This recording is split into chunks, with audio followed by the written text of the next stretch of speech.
আসসালামু আলাইকুম প্রিয় বন্ধুরা আমার, কেমন আছেন আপনারা সবাই?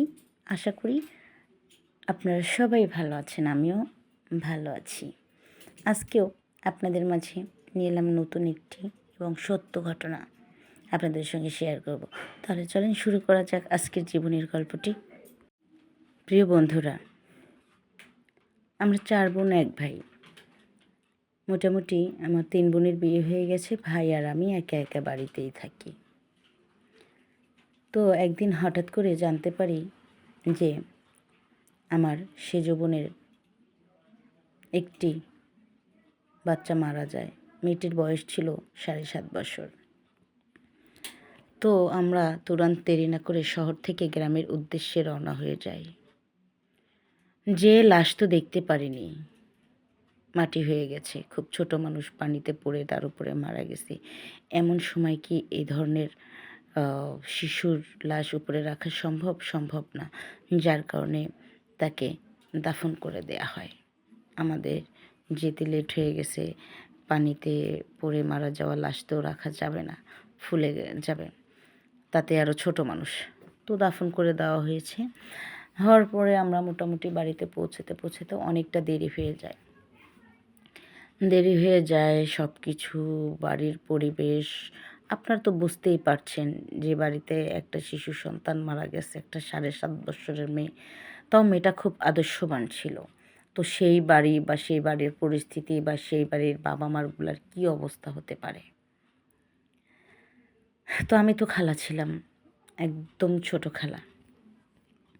তো এক জায়গায় দেখি আমার আপাদুল্লাহ ভাইয়ের অবস্থা খুবই খারাপ, খুব কান্নাকাটি। আর আমার মা, উনি তো নাতিপুতির জন্য মানে জান প্রাণ, সেই চিৎকার কান্নাকাটি।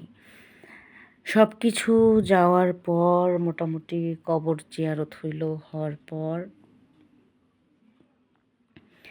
যারা পুরুষ মানুষ ছিল আমাদের সঙ্গে, তারা সবাই মোটামুটি কবরে মাটি দিল। যারা জানাজায় অংশগ্রহণ করতে পারেনি, পথ দূরত্ব দেখে মোটামুটি সব কমপ্লিট। এভাবেই শোকাহত অবস্থায় চলছিল বেশ কিছুদিন।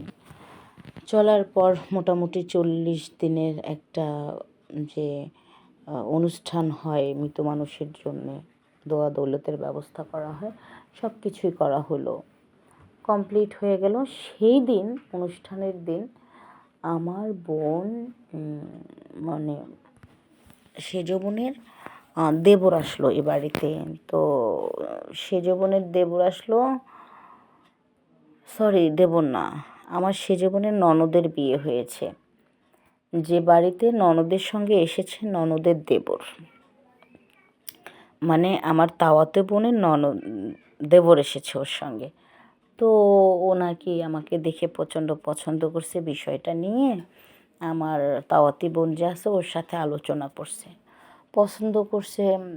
তো মোটামুটি আমাদের সরাসরি কথা বলার একটা ব্যবস্থা করছে। তো বিষয়টা আমি আবার সেজ আপুকে বললাম যে এরকম ঘটনা। তো বললো ঠিক আছে, ও তো বাহিরের কেউ না, কথা বলতে চাই, বল দেখ কী বলে। তো বাড়ি থেকে তো আমাকে শুধু কথা বলারই পারমিশন দিয়েছিল। তো আমি ভাবলাম তাওয়াতো বোনের দেবর, ছবি তুললে সমস্যা নেই, ওরা ছবি তুলবে আমার সাথে। তো ছেলেটা না আমাকে জড়াইয়া ধরে ছবি তুলছে। ছবি তোলার পর মোটামুটি আমরা ওখানে কথাবার্তা কমপ্লিট হওয়ার পর ও আমার জন্য কিছু গিফট নিয়ে আসছিলো, এগুলো নিয়ে আমি শহরে চলে আসছি। ঠিক আমি শহরে আসার মানে 2 দিন পর সেই আমার বোনের দেবর এসে এখানে হাজির, মানে আমার তাওয়াতো বোনের দেবর আর কি।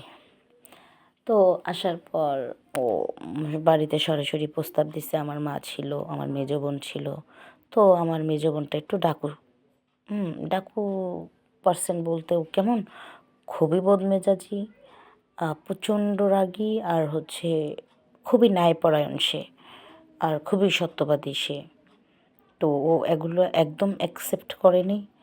আর ও স্পষ্টভাবে জানিয়ে দিয়েছে যে আত্মীয়র মধ্যে আত্মীয় কেন করব, অন্য জায়গায় করলে আমার একটা আত্মীয় বাড়বে, তাছাড়া আত্মীয়র মধ্যে যে আত্মীয় করব, তাতে করে কখনো কিছু হলে তো এখানে বলার কিছু থাকবে না, তাতে করে সুবিধা বাড়বে বলে কমবে না, অসুবিধা। তো আসলে আমি কার কথা শুনবো, প্রেমে পড়ে গেছি, আমি এই সমস্ত কথা শুনিনি।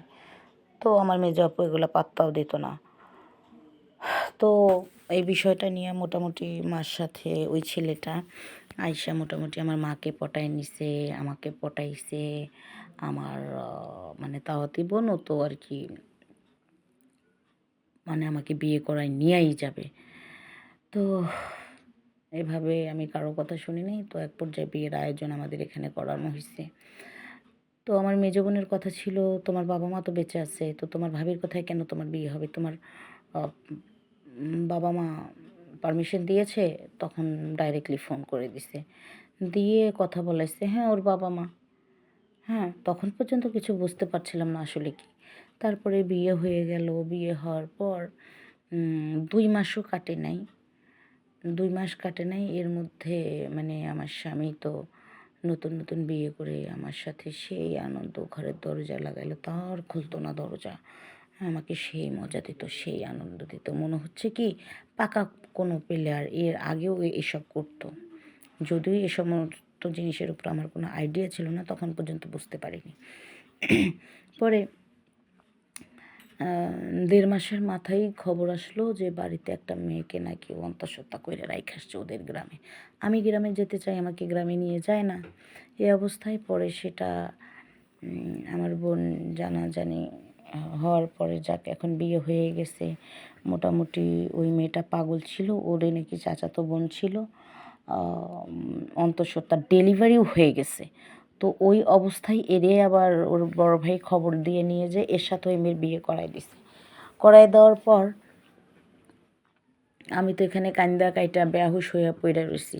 হওয়ার পর পরে আমার মা বোন সবাই মিলে ওইটাকে টাকা পয়সা দিয়া ডিভোর্স দিয়া বাচ্চাটাকে অন্য জায়গায় দিয়ে আমার সংসার ঠিকঠাক করে দেন।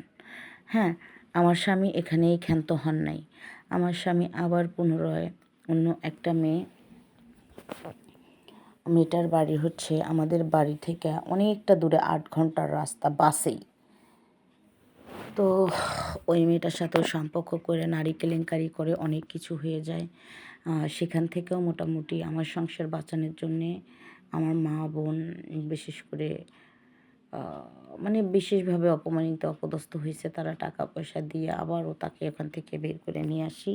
আসার পর সে বাড়ি বাড়ি মাপ চায়, ক্ষমা চায়, আবারও মানে যে অপরাধী সেই অপরাধী করে সে। এভাবে করতে করতে মানে আমাকে তার আর মজা লাগে না, ঠিক আছে? এভাবে বাইরে বাইরে একের পর এক অপকর্ম সে করেই যাচ্ছিল। তো এই কথাগুলো বলার কারণ কি, আমার মেজো বোনটা আছে না, ও কিন্তু আমাকে বলছিল, তুই কিন্তু নিজের পায়ে নিজে কুড়াল মারছিস। আমি পৃথিবীতে তোর আগে এসেছি, তাই আমি 2 কদম বেশি আগাইছি আর 2টা দিন বেশি পাইছি, কাজেই আমি দুনিয়াটাকে তোর থেকে একটু হলেও বেশি জানি, বা এই সমাজের মানুষগুলোকে আমি একটু হলেও চিনি। তুই কিন্তু গোলক ধাঁধায় পড়েছিস। আমি উত্তরে ওকে বলেছিলাম, তুই তোর চরকায় তেল দে, আমার ভালো মন্দ আমি বুঝে নেব, তোদের কাছে না আসলেই হলো। এই কথাটা তো বড় মুখ করে ওকে ঠিকই বলেছিলাম আমি, কিন্তু বারবার ওর কাছে আমাকে হাত পাততে হয়েছে।